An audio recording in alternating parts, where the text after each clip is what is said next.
অনূর্ধ্ব-20 বিশ্বকাপের ফাইনালটা ছিল ফুটবলের রোমাঞ্চ আর বেদনার এক অসাধারণ মিশ্রণ।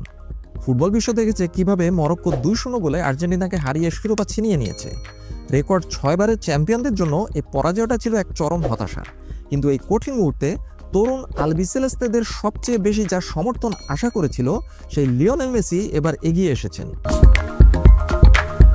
মেসির এই সমর্থনটা কেবল একটি বার্তা নয়, এটি একটি আবেগ, এটি একটি স্বীকৃতি। তিনি জানেন ফাইনালের হার কতটা যন্ত্রণার। 8 বারের ব্যালন ডি'অর জয়ী তারকা তার ইনস্টাগ্রাম পোস্টে এই তরুণদের উদ্দেশ্য করে লিখেছেন, মাথা উঁচু রাখো ছেলেরা, তোমরা অবিশ্বাস্য একটি টুর্নামেন্ট খেলেছো, আর আমরা সবাই যদিও তোমাদের ট্রফি হাতে দেখতে চেয়েছিলাম, তবুও তোমরা আমাদের যে আনন্দ দিয়েছো এবং হৃদয় দিয়ে যেভাবে আকাশি সাদা জার্সিকে রক্ষা করেছো, সেই গর্বই আমাদের জন্য এখন যথেষ্ট।